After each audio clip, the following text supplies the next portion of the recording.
Lockie from Tree Frog Permaculture, and in this video we're going to be talking about how you can grow the seeds that we've been saving and the various techniques and tips for doing so. So most of the seeds we're going to be saving for the Newcastle Seed Library are going to be vegetable seeds, and there's a big range of vegetable seed sizes, shapes and requirements, and we're just going to be using those as some examples for you today. This is a nice and easy one. This is a bean that we've been using previously.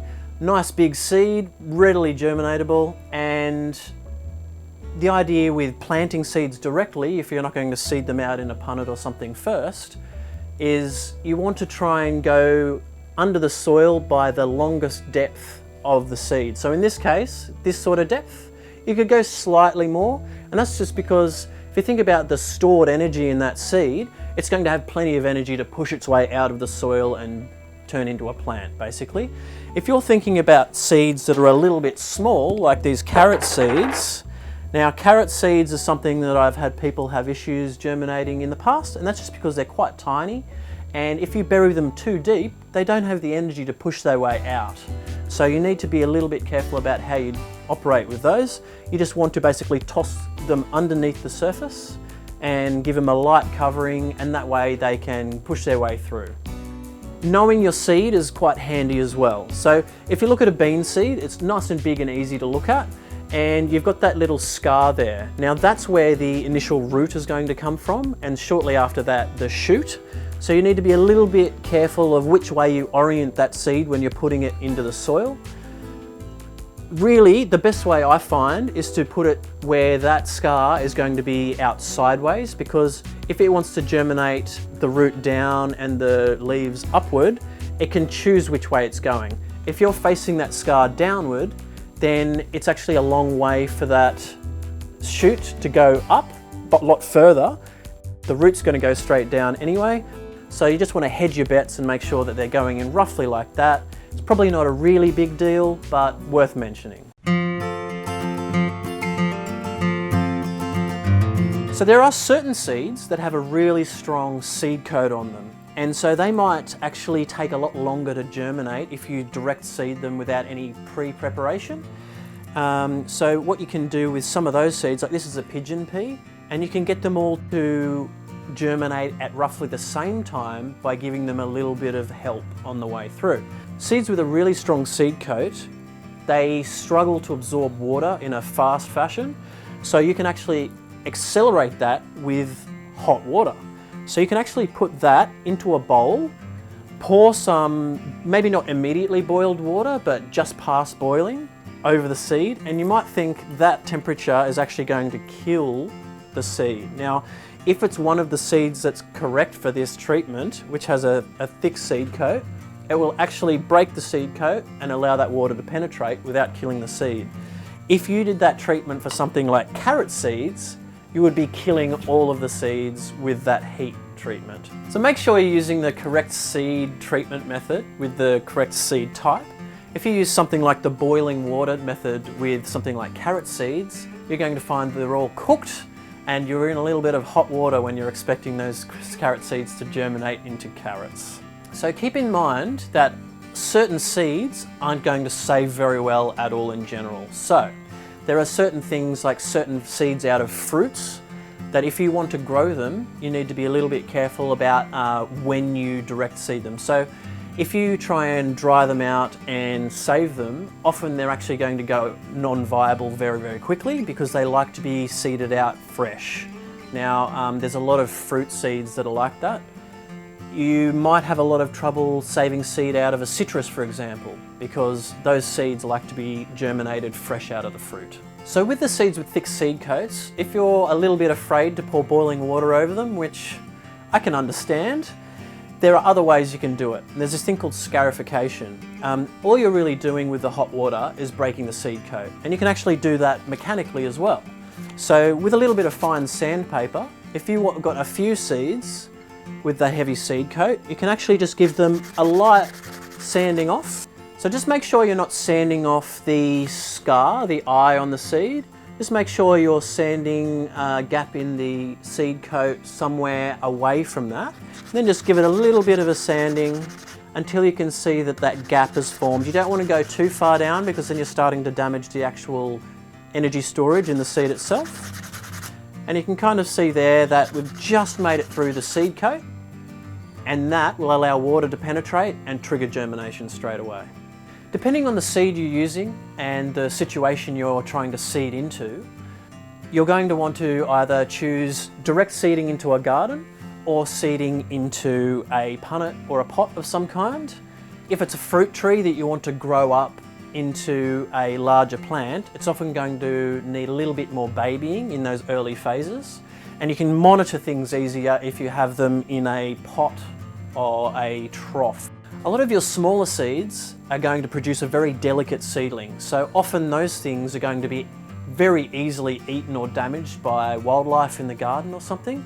So often the smaller the seed, the more likely it is you're going to want to germinate it in a punnet or a controlled situation first. Now, there are really easy ways you can do that with small seed, and remember, with the seed germinating through soil, as I was mentioning earlier, the smaller the seed, the less energy it's got to push through things. So the best way you can do small seed and germinating those in a punnet is to use something like vermiculite, which is a really light product, and you can actually put the potting mix down, sprinkle the seed over the top of that potting mix, and then do a small layer of vermiculite over the top. And it being so light, it produces very little resistance to those small seeds pushing through it, and it holds moisture at the surface. So just need to make sure that those seeds don't dry out when they're germinating or have just germinated, because they're like babies. They're a little bit weak to the world. You need to give them a little bit of extra care. If you don't have vermiculite, you can just use a really fine layer of sand, or even just a fine layer of potting mix. Just be aware that the potting mix is going to bind together if it's in a certain situation, and that might actually restrict the germination of some of those seedlings. As an example, this is a tray of midyanberry that I've germinated, and they're very small seed, and I've just basically done a really light layer of vermiculite over the top, and they have no trouble pushing through that, and they are already on their second set of leaves in some cases, so success. As far as your larger seeds go, the easiest way to do those is often to direct seed them into the garden.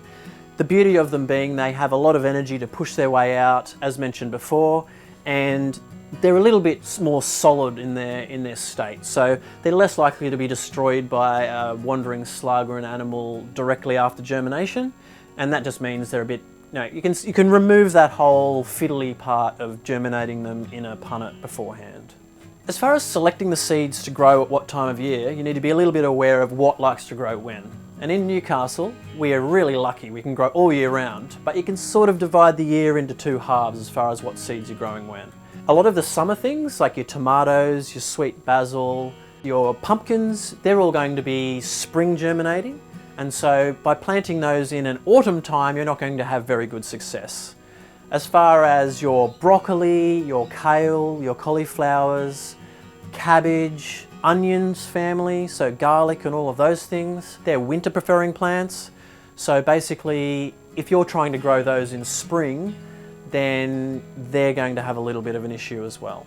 Remember, don't use certain places that you buy seedlings commonly as a guidepost for that time of year, because often they'll sell things that are out of season.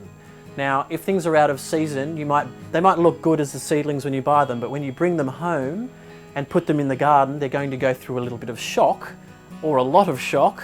And if you think about, say, if you've grown up in the tropics, the equivalent being a greenhouse where they germinate a lot of these seeds, and then you're suddenly put out into the wintry outdoors, you're going to go a little bit haywire. It's worth using a little bit of common sense and background knowledge to guide your way through this process.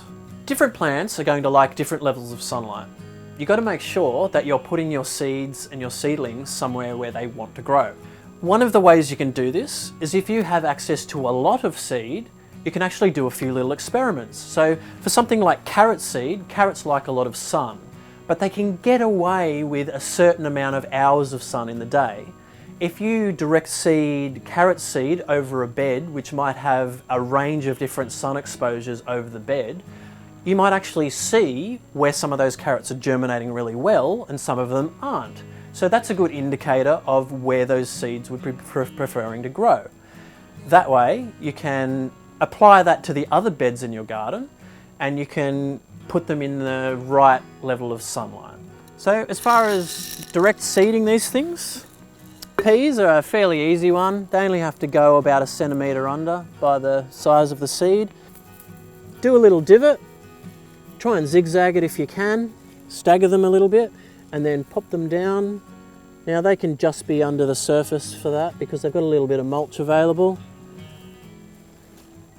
Probably do them extra thick in case some of them aren't viable, and then cover them over with the dirt and then a little bit of mulch. Peas being a bigger seed, they can push through a little bit of mulch, so that's okay. So with smaller seeds like carrot seeds, you just want to make sure that you don't put them too deep, and I often like to broadcast them over a relatively wide space. So you can just basically tossle up the mulch there and give there a little bit of room for those seeds to move down past the mulch, and then once they've dropped you can just basically tossle the mulch back over and keep it quite thin. When you water that in, those seeds are going to be washed down into the soil a little bit further, but just right for them to germinate out.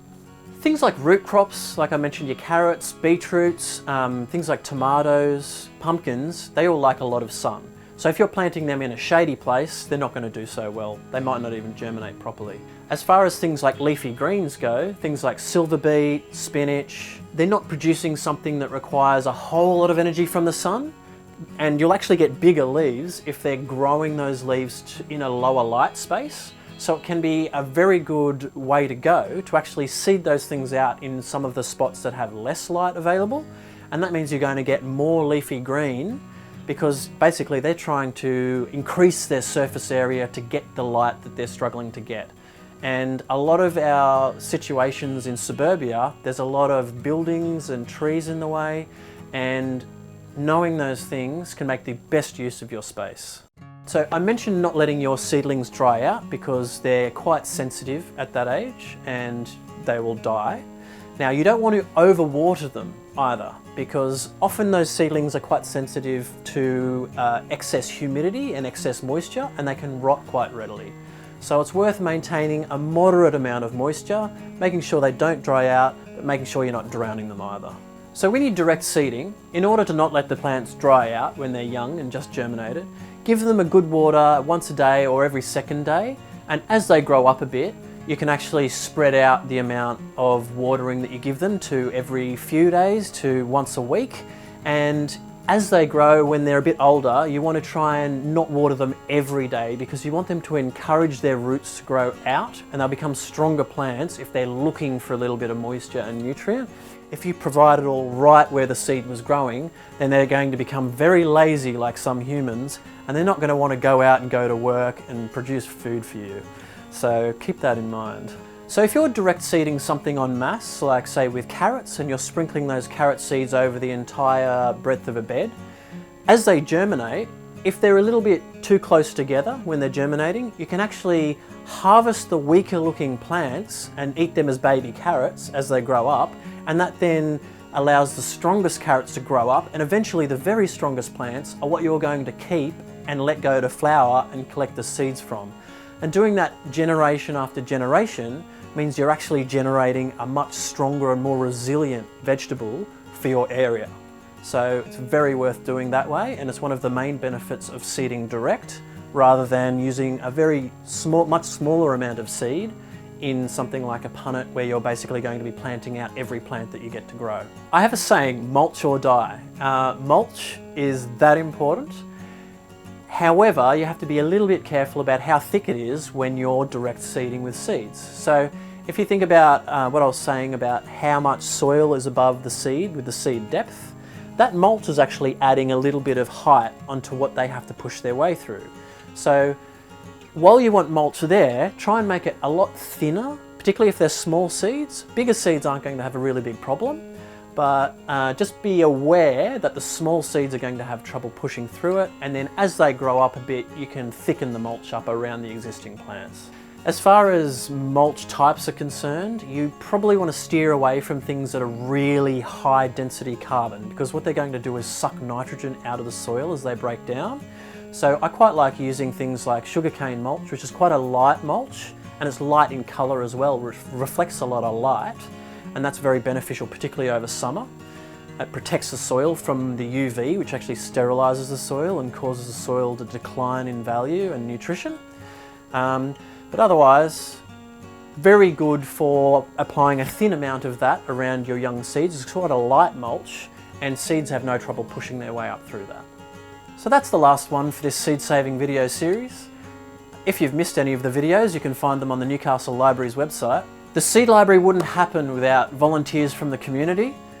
The council is providing the resources to run the thing, and we just need to provide the hours and the seeds. So get involved where you can, and the more people involved, the better this system will be. So I'll see you around, and happy seed saving.